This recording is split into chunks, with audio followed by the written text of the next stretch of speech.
For those of you who don't know Ruth's work, which is nearly impossible, she is one of our most accomplished stars in the field of costume design, admired and beloved, and her body of work speaks for itself. She's been nominated 4 times for an Academy Award, of which she won twice, making history as the first African American costume designer to win an Oscar, as well as making history as the first African American woman to win multiple Oscars in any given category. In 2019, she received the Costume Designer Guild's Career Achievement Award.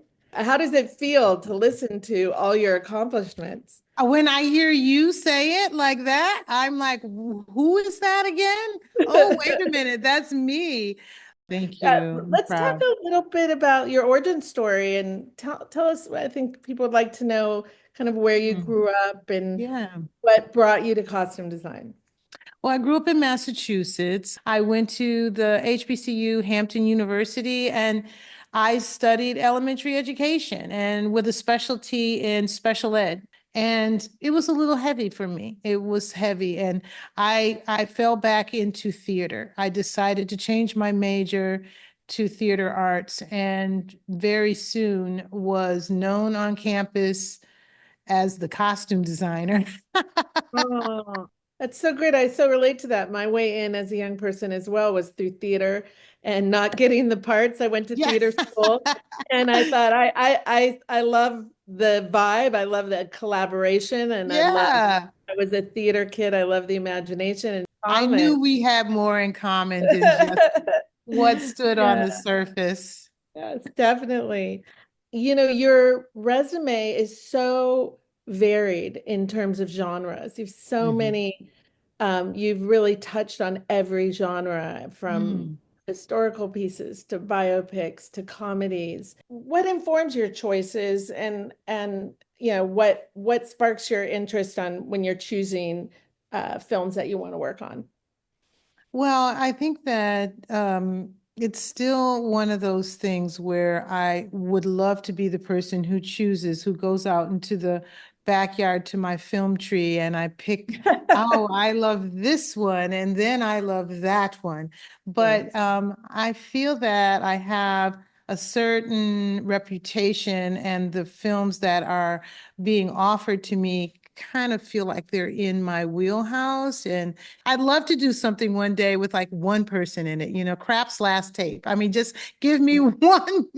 But I get the one with the armies and the battles and World. with You a create your cast world. of hundreds. Yes, yes. The biopics, and I'm proud of that. Can you talk a little bit about biographies versus dramas? Mhm. Just in terms of like Selma, What's Love Got to Do with It, Malcolm X, these films of these historic events or figures. There's all kinds of factors. There's the socioeconomics of the time. There's what city they live in, whether it's rural Mississippi or it's Harlem, New York. All those factors kind of create a color palette in your mind. And I think that, your imagination starts out like really wanting to visualize their whole life. And fortunately, with someone like Malcolm X, there were quite a few photographs of him and as he was a national speaker, but not enough of him as he was a young boy in the dance hall years and all of the years where he hustled in New York City. And so it becomes a relationship you have with the a character or with the person, gathering what you can see of them and also imagining during the times what they would be challenged with. So, no one's life that we portray in biopics is exactly the way that it was in their real life, even though we attempt to get as close as we can because we only have 2 hours to tell their whole life. But we do want to make sure we show them in the light that people would remember them or would have seen them in. That is the artistry of storytelling.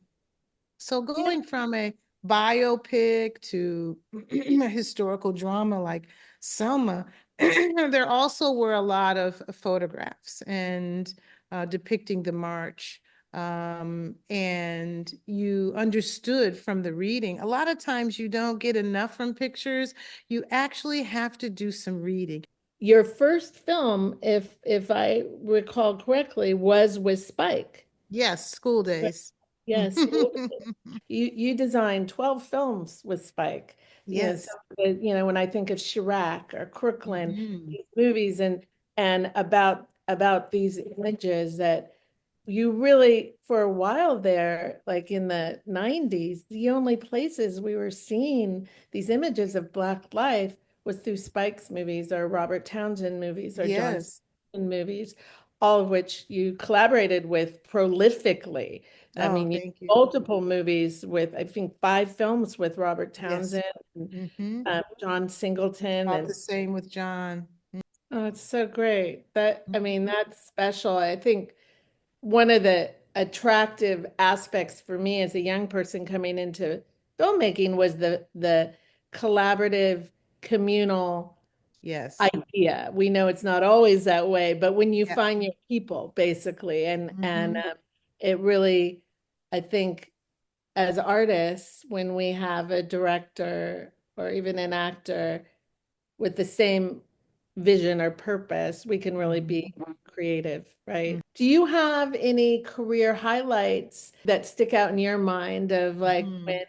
when you were able to express something or be part of a moment in a film that stands out for you? In 93, I believe, I was nominated for Malcolm X. And I was the first Black woman to be nominated for costume design. And, I was like, wow. But then I thought, wow, it's 1993. In this day and age, we're still Yeah. examining first. And so that told me like the film industry was not wide open and that I was able to do something that could open a door, it could open a door.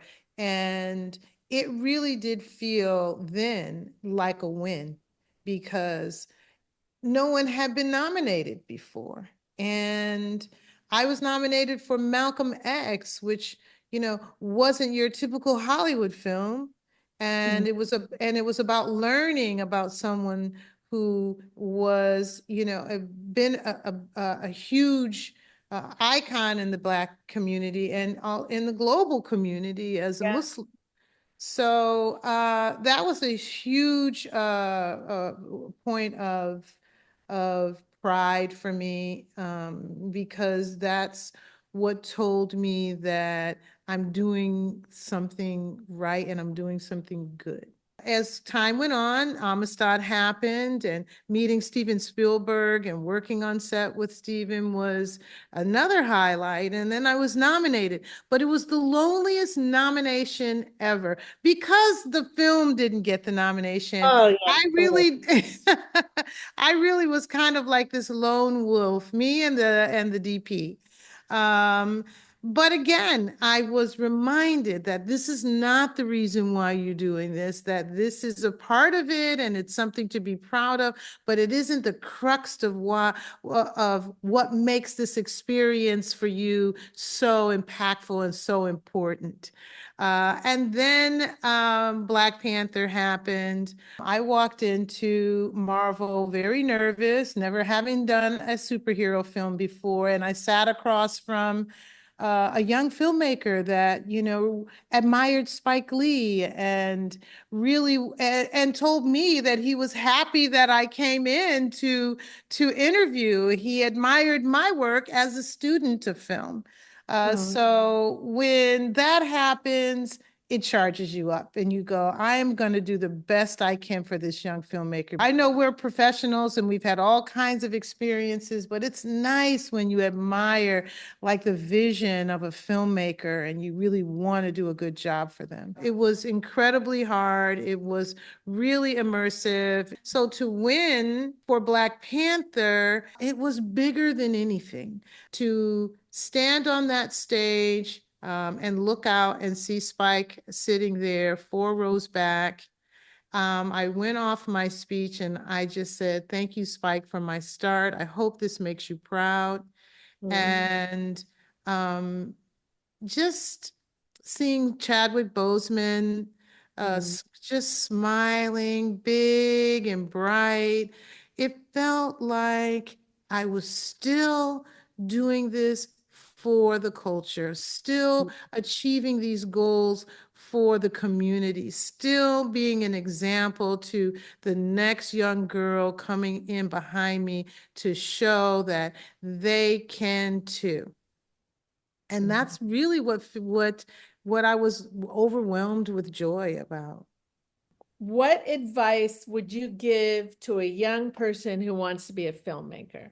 I think a young person who wants to be a costume designer really needs to be committed to it. They really need to know this is what they want to do, and that it entails fashion, but it's not fashion. It's costumes. It's storytelling in a different way that fashion sometimes has to fall short.